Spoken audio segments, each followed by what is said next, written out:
दुलारी जी के 3 बेटे और 3 बहू थी। पति के गुजर जाने के बाद कोई भी बेटा बहू दुलारी जी की देखभाल से जी चुराते थे, क्योंकि दुलारी जी मुंह की थोड़ी जोड़ थी, मतलब मुंहफट थी, जिसकी वजह से तीनों की तीनों बहुएं सास से दूरी बनाए रखने में ही अपनी भलाई समझती थी। पर बढ़ती उम्र के कारण उनका अकेले रहना और खुद की देखभाल करना कठिन था। ऐसे तो दुलारी जी के पति उनके लिए काफ़ी धन संपत्ति छोड़कर गए थे, ताकि उन्हें भविष्य में किसी के सामने हाथ नहीं पसारना पड़े। फिर भी बहुएं उनके कटु स्वभाव के कारण अपनी सास से 4 कदम की दूरी बनाए रखती थी। बढ़ती उम्र और बहू बेटों का व्यवहार देखकर दुलारी जी एक दिन अपने सभी बेटे और बहुओं को बुलाती हैं और कहती हैं, ये मेरी बात जरा ध्यान से सुनना। राधे, श्याम, किशन, कुंती, शांति और मालती अपने बेटे बहू का नाम लेकर बोलती हैं, तुम लोग ध्यान से सुन लो और समझ लो, काहे कि अब मेरा उम्र हो गया है 70 और ना हम ज़्यादा चल फिर सकते हैं और ना ही हमसे अपना देखभाल होता है और ना ही कोई काम वाली मेरा काम ठीक से कर पाती है। तो इस खातिर हम सोच रहे थे कि अपनी सारी प्रॉपर्टी गरीबों में दान कर दे। काहे से तुम लोग तो हमको देखने से रहे, तो हम दान करके वहीं किसी वृद्धाश्रम में रह जाएंगे और जो 10 तोला सोना है हमारे पास जे भी किसी गरीब बेटी के ब्याह में ध्यान दे देंगे। तो तुम सब क्या कहते हो बताओ। दान सुनकर तो बेटे बहू अचंभित हो गए।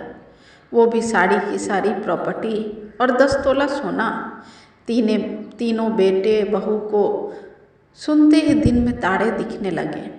अरे कुछ नहीं भी तो एक एक बेटे के हिस्से खेत का एक एक टुकड़ा आ रहा था, जिसकी कीमत लाखों में थी, और घर और माँ के सोने के जेवर वो अलग लाखों के थे। फिर ऐसे कैसे बेटे बहू इतनी आसानी से हाथ से जाने देते। आखिर सौदा नफा का था। हाँ, इस सौदे में एक नुकसान था। माँ का हद से ज़्यादा बोलना, चिल्लाना, बेवजह खरी खोटी सुनाना। पर इस नफ़े के सौदे के लिए 100 नुकसान भी मंजूर था। इस झन्नाटेदार खबर से पहले तक इन बेटे बहू को इतना तो भरोसा था कि ये संपत्ति माँ के मरने के बाद उनके ही होने वाले हैं, इसलिए किस लिए माँ को अपने अपने सिर पर बैठाना। ऐसे भी वो अकेले ही मस्त थी। पैसा इतना था कि दाई मजूरनी से उनका गुजारा हो रहा था, और सहारे की बात करें तो उनके पास था उनका टिपटिपिया यंत्र यानी मोबाइल फ़ोन, जिसे देखकर उन्हें किसी और सहारे की कोनो आवश्यकता नहीं थी। काहे कि वो उसी के साथ हंसती बतियाती थी और मन का भरास ज़्यादा हो जाए तो अच्छी अच्छी गाली भी दे देती थी। पर अब तो मामला बेटे बहू के विपरीत जा रहा था, इसलिए बिना पल भर की देरी किए बगैर छोटा बेटा किशन झट से बोल उठा, जे का माँ सठिया गई होगा। अरे जिसका 3 बेटा बहू रहेगा, जिसकी माँ वृद्धाश्रम में जाने की बात करेगी, ये शोभा देता है क्या माँ? हम तीनों के रहते तुम जे बात कैसे बोल सकती हो माँ? का हम ठीक बोल रहे हैं ना बड़का भैया और मझला भैया? अरे 100 आना ठीक किशन, हम सब के होते माँ वृद्धाश्रम कैसे जा सकती है? लोग समाज सब हम पे थू थू करेंगे, कहेगा 3 बेटे के होते हुए भी माँ वृद्धाश्रम में है। अरे का बोलती हो तुम तीनों औरतें? सही तो कह रहे हैं गुड्डू के पापा माँ, हम सब के होते आप ये बात कैसे कह सकती हैं? हम सब मर गए हैं का माँ, जो तुमने जे सोच लिया। अपने पति की बात में हाँ में हाँ मिलाते हुए बड़ी बहू कुंती कहती है, नहीं जी, तुम सबको अपनी सास का पेट पालने में बड़ा भारी पड़ता है ना। जे खातिर बोल रहे थे बड़की बहुरिया। फिर दबी जुबान में दुलारी जी कहती हैं, अभी तक तो मरे ही थे तुम सबके खातिर। ना, ऐसा कुछ नहीं है माँ।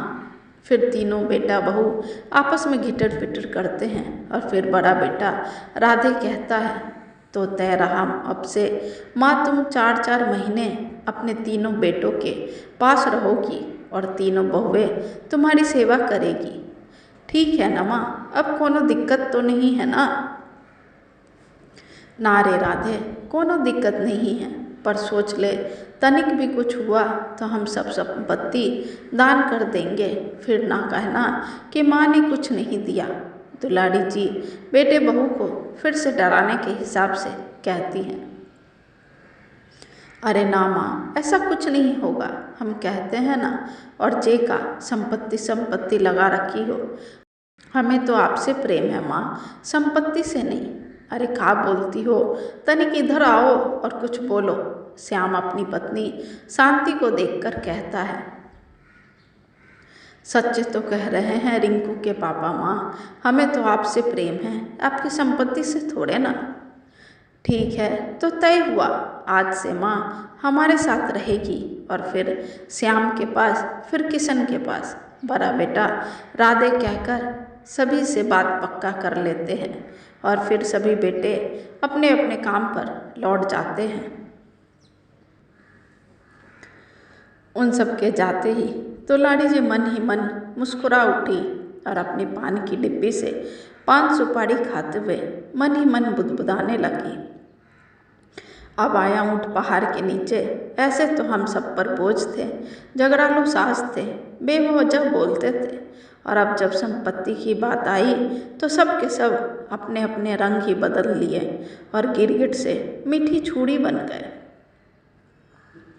फिर पान चबाते चबाते बुदबुदाती हैं, तो तुम सब भी देख लो, समझ लो, हम भी सास हैं सास, ना कम न ज़्यादा। संपत्ति चाहिए संपत्ति, बिना सेवा किए मेवा चाहिए, तो हम भी कम नहीं है बहुओं, तुम सब शेर तो हम सवा शेर। अब तो एक भी फूटी कौड़ी भी नहीं देंगे और सेवा भी भरपूर कराएंगे।